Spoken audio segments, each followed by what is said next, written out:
Okay, and we're back with David Bowie's second album, sometimes called David Bowie, which would be the second David Bowie album known as David Bowie. That's if you bought this album in 1969 in Great Britain.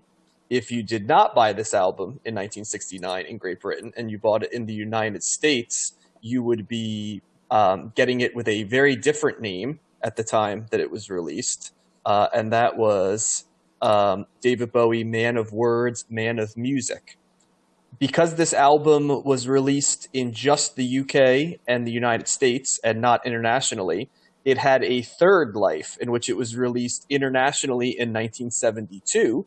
And that time that it was released, it was known as Space Oddity when it was released in 1972. And one of the main reasons for that is because the track Space Oddity had two different lives. Its original 1969 release on this album, to which I linked a clip of a very young bell-bottom 22-year-old David Bowie performing that on our Twitter account, @combingthe.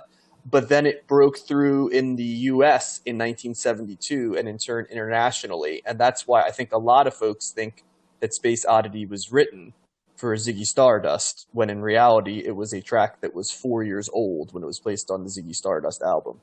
So this is David Bowie pre-costumes, pre-conceptual albums, very much trying to make a folk album while also delving into different types of music. So before I get into the bio a little bit, I know that each member of the group is very familiar with David Bowie, and I think it's fair to say that all of us would consider ourselves to be fans of David Bowie. But let's start with you, Josh. What do you think of folk rock early David Bowie as opposed to what you know he becomes in his later career? Oh, I feel like this. I do not like early Bowie as much as the more zany or conceptual space age Bowie. I feel like this is another album similar to the Beatles or Sale. Like, he's in transition. He's still trying to find himself. I get hints of him on different songs and different pieces of songs, the Bowie that I love. But it was. I also kind of heard like Fairport Convention, like folk stuff in this, like, English folk type stuff. Bringing that back to an earlier episode band. But this album was a little uneven for me. Well, not uneven, but not. I liked some songs more than others, I guess. Gotcha. Matt, what's your take on album 2, making a folk album while bringing in other influences, pre Ziggy Stardust, even pre Man Who Sold the World version of David Bowie? Yeah, I think uneven actually is not a bad word. But John, did I hear you correct? Did you say that Space Oddity was on Ziggy Stardust? It was played on the Ziggy Stardust tour, yes. Oh, the Life tour. on Mars. Okay. Yep. I was like, yep. I don't remember that being in the album. I didn't know if it was released in Yep. a different way or not. It was basically folded. So, all right, let's go a little bit into, for those that don't know, a little bit of Bowie history, right? So Bowie releases these two albums that are almost disconnected from the rest of Bowie, right?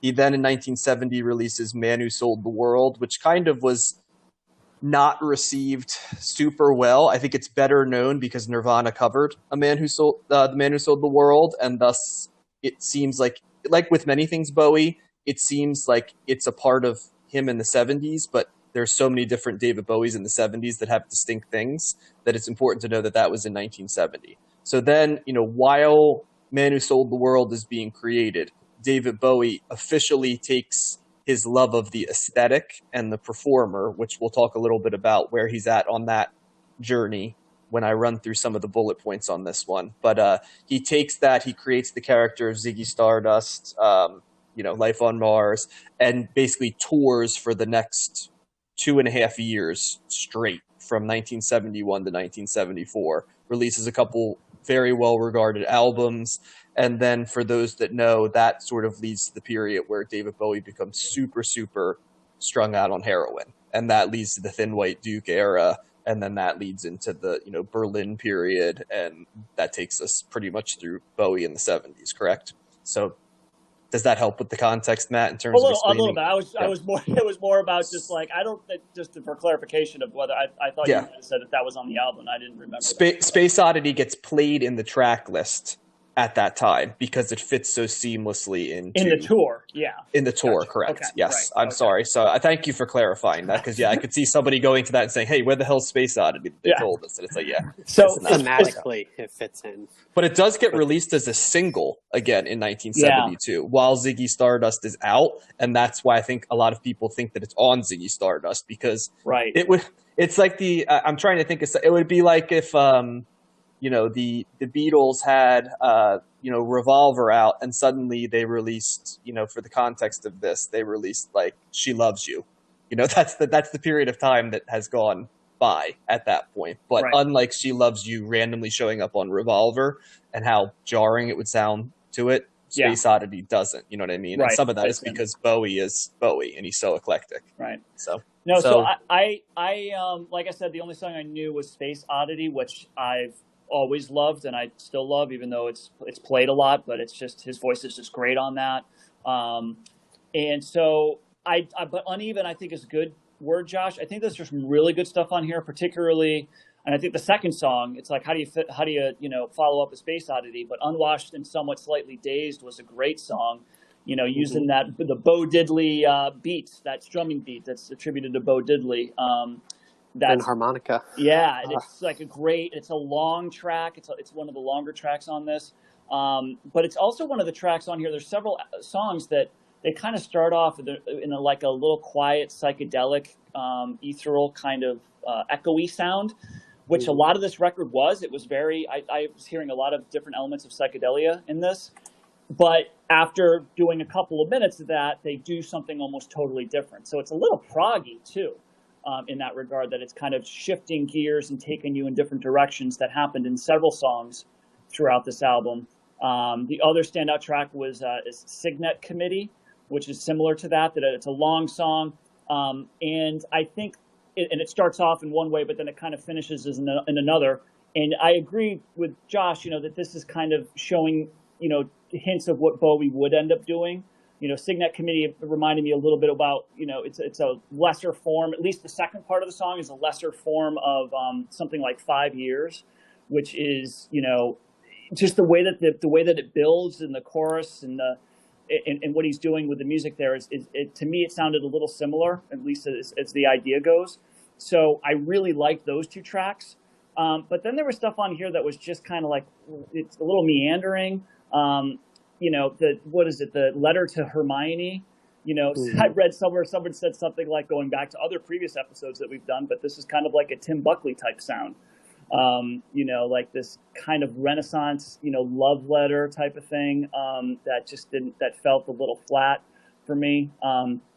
So, you know, Wild Eyed Boy from Freetown was kind of like a show tune with just really overt orchestration. I just really couldn't get into that. But I think it ends well. I think Memory of a Free Festival is pretty good.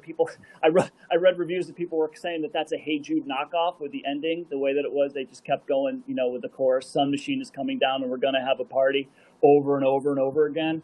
But I still liked it a lot. So I had mixed results here. There was stuff that I was really getting into, not as much as of you know, Bowie stuff later on, like the stuff he did with Ziggy Stardust. But, you know, so it's a little bit of a mixed bag for me. Well, and before I kind of get into some of the bullet points of what led up to this album and some of, you know, Bowie's thoughts and the reception on it, I know that both of you guys have at different times said that you're more of the music than the lyrics, but interestingly enough about this album, if you take away Space Oddity, there are some thematic similarities in terms of the lyrics. One of them is his breakup with his longtime girlfriend, who shared the name of the woman that you mentioned in the track, Hermione. She was a dancer that he performed with. And so two of the tracks are about her. The one named about her, Letter to Hermione, as well as additional track, which I am completely blanking on right now, but I'll have it in a second. Kind of got ahead of myself a little bit.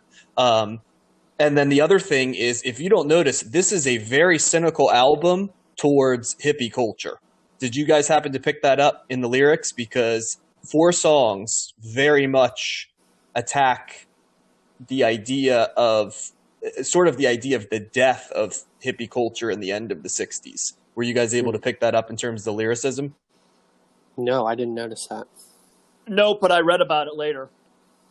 Okay, so so when you read about it, Matt, because I can expand on that, what type of things did you hear? Because The only thing I read, it was a brief thing, and it mentioned, it was mostly talking about Signet Committee, about how he was just railing against hippie culture, just what you said. But that was it. I didn't read any further into it. I didn't, go out and read the lyrics for it. So I noted that comment.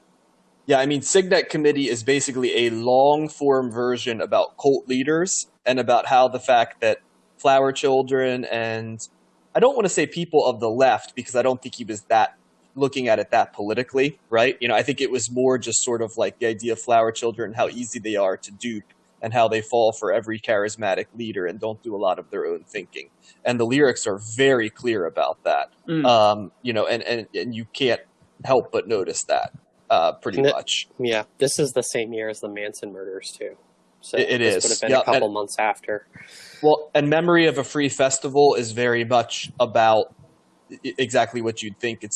What is the free festival, right? People are going, but they're not really saying anything or doing anything of substance. And once again, sort of living like an empty life. And a lot of his commentary on this album is basically looking at the culture of the late 60s and seeing a darkness in the culture that is sort of hidden by the idea of, peace, love.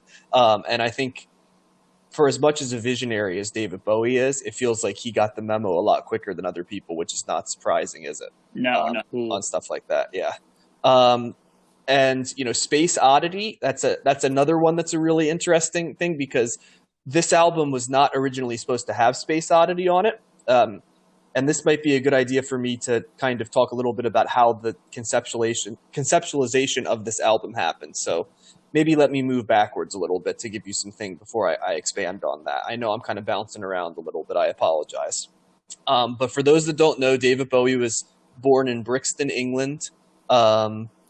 Basically credits the beginning of his musical life with it at age 10. He is in a music and music interpretation class, and he begins creating his own dance routines and dancing to music that's being played. And basically the people around were just amazed by how imaginative his dancing was. Up until this point, he was considered sort of an average singer. He was considered to be a good recorder player, if that means anything. But, he didn't stand out for being a incredibly artistic kid. You know what I mean? Artistic tendencies, but not a prodigy by any means. But it's with this dancing and the idea of moving to the rhythm that people can see, okay, this guy's really got something. And that's kind of an interesting insight because, Bowie consistently, like a chameleon, reinvents himself. And that's sort of like what being a dancer is, right? You create a character and you create yourself within the context of a larger landscape. So it kind of was a little bit of foreshadowing for what he becomes. My favorite part of there's a lot of stuff about Bowie's early years that are, very interesting. The fact that he gets his dilated eye that he's well known for in a fight in high school. He's also sort of known more so for being sort of a rugged, rough and tumble kid than he is for being like an artistic and, soft-spoken kid, which is kind of funny with what became later because the idea that David Bowie was like a real scrapper is kind of funny, when you think about it, from a stereotypical standpoint, but apparently he was, even leading to him having that permanently dilated eye. He wasn't the bulkiest person, was he? He was not, no, but he apparently was a pretty scrappy guy. And interestingly enough, the guy that actually punched his left eye and left it permanently dilated in a fight with a girl actually continued to be friends with David Bowie his entire life and actually did quite a bit of his artwork for his early albums. So go figure on that one, right? They made up. That's nice. Yeah. So Bowie's a music omnivore. He loves jazz, both the stuff from the 50s and then the free jazz of Coltrane and Mingus, which is going to be interesting. We're going to talk about Eric Dolphy a little bit later in free jazz, but definitely Bowie was being influenced by Dolphy and the people that came before him and influenced Dolphy himself. He also was influenced by late 50s and early 60s pop, the British invasion, R&B. That was definitely something that was a big influence on him. He did know how to play the baritone sax, so he did think like a composer because of the fact that he could play the baritone sax well. And he ends up at Bromley Technical School. And I'm not going to go into a long description of how the English primary system and secondary system works, but basically, and even back then more so, there was a lot more tracking in terms of career vocations. And as you would imagine, a technical school, you were, supposed to be leaning towards, more trades, things with your hand, maybe even, a little bit of what we would call STEM nowadays, right? But not maybe the academic end of it, more of the practical stuff. But the school he ends up at is known for its robust liberal arts program. And one of the main reasons is because it's run by Owen Frampton, is the name of the headmaster. And I'll give you guys but one guess as to who Owen Frampton is the father of. Peter Frampton. You got it. Peter Frampton of Frampton Comes Alive fame. And he is the headmaster, and apparently he creates this incredible creative environment that is responsible not just for David Bowie and his son, but also many other musicians and artists of note. And this is when David Bowie basically decides that he is going to become a musician, and also, and most importantly, he is going to become a star. And that is key, because half of Bowie is music, right? And half of Bowie is image and the creation of image. And so for the early albums, Bowie is making music and is trained in it, but he's also doing avant-garde theater. Leading up to this album we're covering today, he was actually doing mime, studying mime and doing mime, and was actually opening shows doing a mime routine, which on the top of the bill, it was a 3-part act. The top of the bill featured the band T-Rex. They were going by the name of Tyrannosaurus Rex, but T-Rex was the headliner. So if you were around during that time in late 1968 and 1969, you could have possibly seen the Mark Bolan-fronted Tyrannosaurus Rex version of the glam rock band T-Rex, along with David Bowie doing mime ahead of it. So that would be quite the ticket to have on your wall. There's somebody out there's a couple people out there telling their grandkids about that and trying to get some credit, some street cred with that show. But he's also doing art theater. He's on TV. He's doing paired dances with his girlfriend at the time, which led to the breakup that inspired Life on Mars and a couple other songs on this album as well.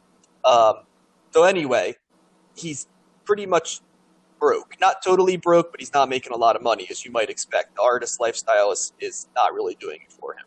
He released his first album 2 years earlier than this, and it was sort of a standard pop album shortly after, right around his 19th birthday, and it did not do well. It basically totally did not register, fell under the charts. And I think you guys will find this funny. He released that album, his first album, shortly after changing his stage name to David Bowie, inspired by the Bowie knife. Okay, for those that may know, the Bowie pocket knife. But did you guys happen to know what David Bowie's original stage name was? No. Joe Bowie?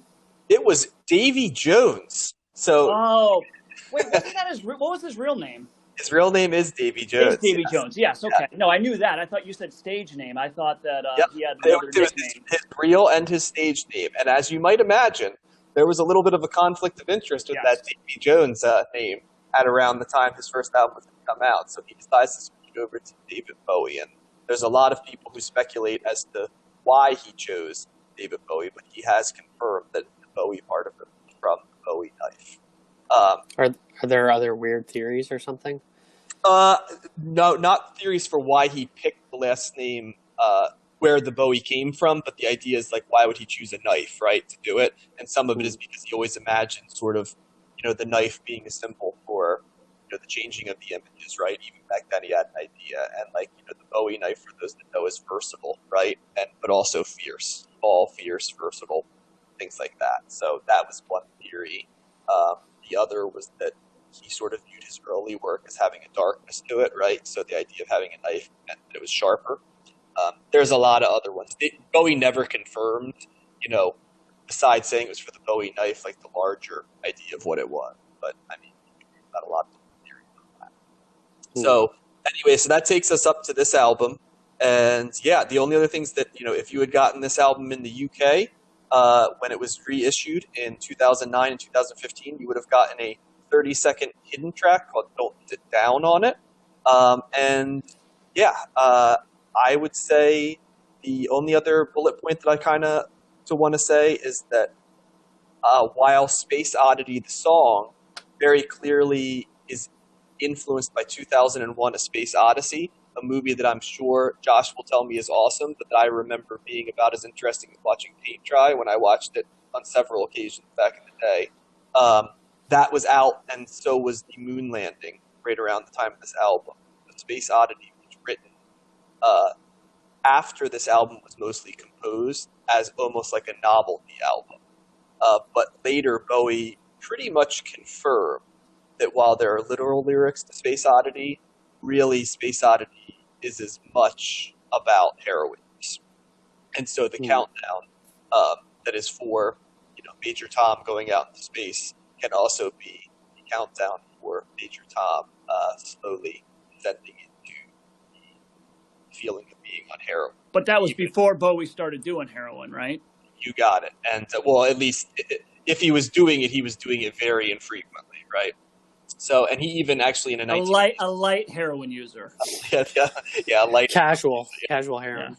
Yeah, that's kind of like an oxymoron of the level of like jumbo shrimp, right? You know what I mean? That I don't know if he could be a light heroin user, but it was not a part of his image, and definitely not something written about a lot. And even in 1980, he does make reference to the fact that Major Tom was a junkie in a throwaway line of the song. So that seemed that's right. Yep, his way of confirming that was the case. So there, I went pretty long there with the information. But, well, what do you think of the album, John? Yeah, I probably should say that, shouldn't I? Now that I listen. So here's the interesting thing about this. I listened to this album.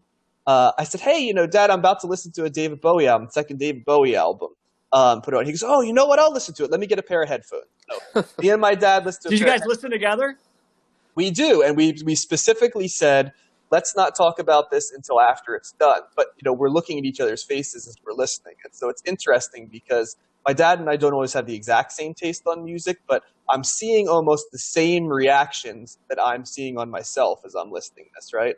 And at the end, my dad's take on it was, boy, that was like there's a dartboard on the wall and David Bowie had 9 darts and he decided to throw all 9 of them and see what stuck. And I laughed at that because that was a lot like what I thought it was. It was him trying out a lot of different stuff, some that hits, some that doesn't. Like I said with the Beatles album, Beatles for Sale earlier, it's a necessary album because it foreshadows where they're going.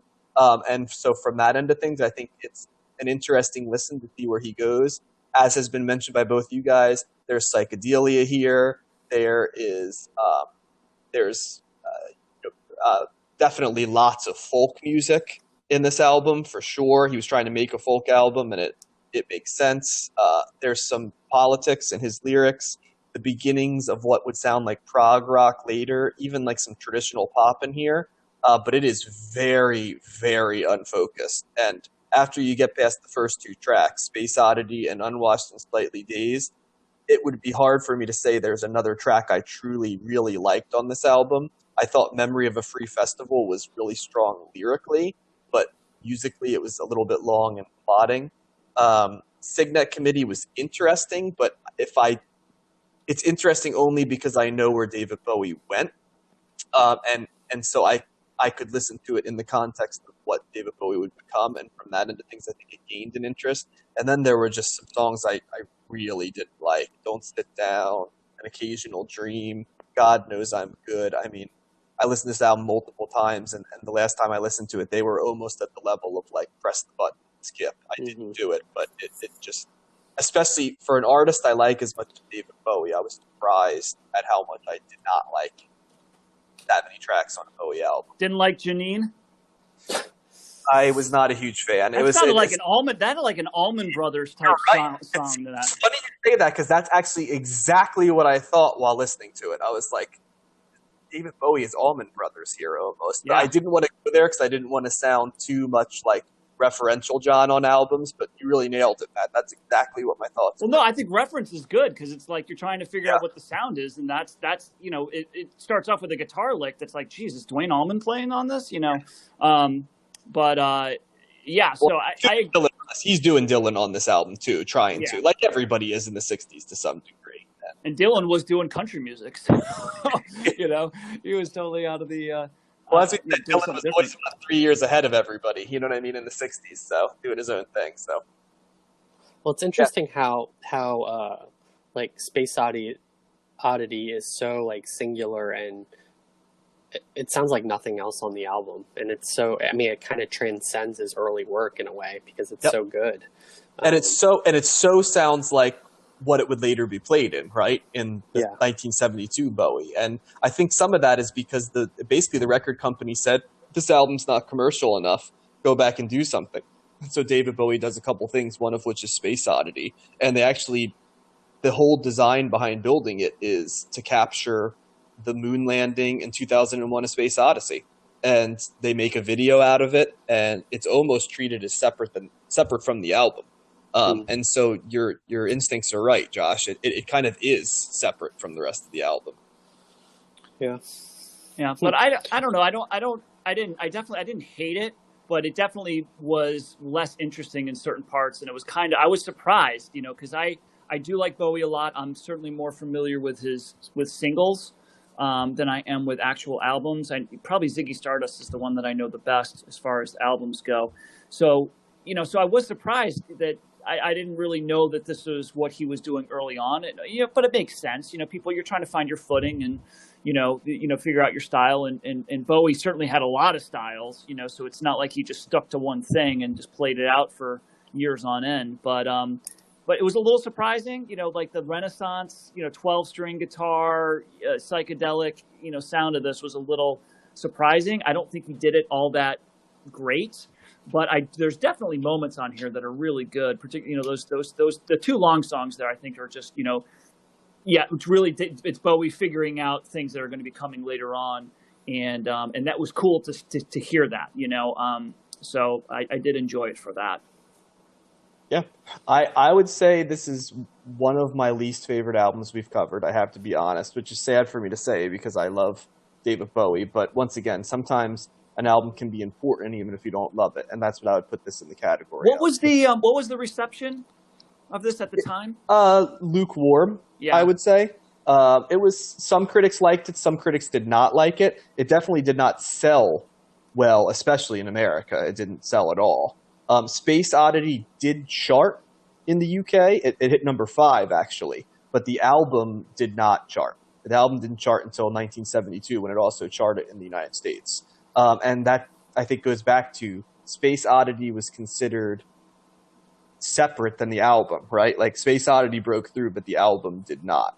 And they really were considered two different things. And from that end of things, it's interesting to see, at that point, it would have probably been pretty easy to write off David Bowie as a novelty act, right? But not only was he not, but, 4 years later, he's one of the biggest acts in the world. And I think he's still to this day one of the top 10 selling acts all time in terms of total albums sold. Would you say that if it weren't for Space Oddity, would this album not be on this list? Like, is it carrying the album that much to make critics rank it so highly in a list like this? I think it suffers a little bit from the halo that is when an artist is great and has so much great stuff and so many great albums like David Bowie does. Sometimes there's a desire to say that you understand work that might not be as good, you know what I mean? And I feel like that's a little bit of the case right here. I don't think this album belongs in the top 100 of the 60s. I think it is on here mainly because David Bowie made it.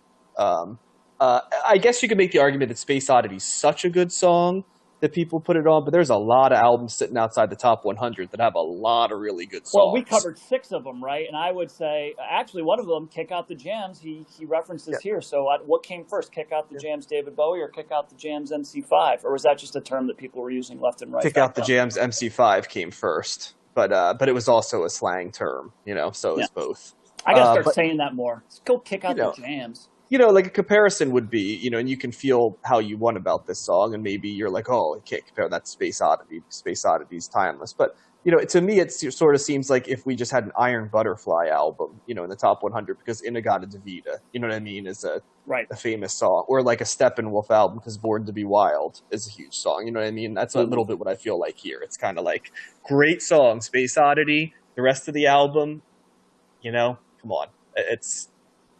And we're going to be talking about so many great David Bowie albums that I do feel that I have to be honest. We don't need to prop up this. There's so much good and so much interesting with David Bowie that we'll be able to sing his virtues down the road. And this one, I would say that unless you're a Bowie diehard or you're the type of person that likes to listen to an artist's chronology, which admittedly I do, which is why I enjoyed going back to this. And I know you said you're a singles guy, Matt. I'm more of an albums guy, and so when I think of David Bowie, I wouldn't say I'm a singles guy. I don't remember saying that. Well, you said in terms of your knowledge of David Bowie, you're singles.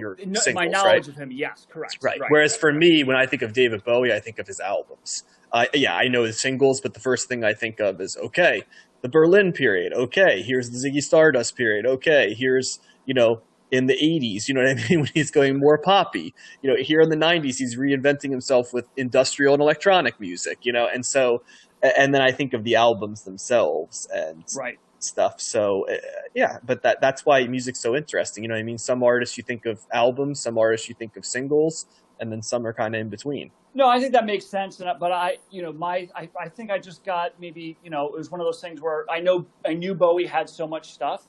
And I got like that double singles album back when I was in high school, and I was just as a way to let me learn as much as I can, and I kind of I just stopped there, So I didn't really go out and buy a bunch more albums, which maybe I should have, but I am. But it's like how I learned about CCR, you know what I mean? Like I love a bunch of CCR albums, but the first thing I got was Chronicle, right? So you're just listening to good. Banger after banger on that one. So yeah, I think I ripped that David Bowie album from you. You probably did. You probably did. It's worth it, man. That's good stuff. There you go. I think. Go ahead. Yeah, my final thought would be that this is the start of a journey. If you like you, John, I like following along chronologically with music and actually directors and stuff in movies. But you got to see where he starts. And I agree too that it's not. I don't think it's worthy of the top 100. Yeah, I think I could say that by a couple other albums that we've done, but I do think there's a couple songs on here that are obviously they're not as good as Space Oddity, but I was very, like I said, Unwashed and Somewhat Slightly Dazed. I thought it was great. Singing Committee, great guitar. Yeah, it's just the dun dun dun dun dun, and it's just and when you hear that part of the song kick in, that's where I was like, okay, here we go. This is the Bowie that I am more familiar with and that I really like. This is pre-Ronson, too. So, a lot of the guitar that, you think of with David Bowie is Ronson, right? But this is before him. So it reminds you, like, boy, David Bowie can play the guitar a little bit, too, and has session players who can. And you're reminded, every once in a while, you hear a song like Suffragette City from David Bowie. You're like, God, this is a great guitar song. Mm-hmm. And sometimes I think you forget about that with Bowie, Yeah. Mm-hmm. Yep. Yeah. So I think that's going to put a bow on the David Bowie section, and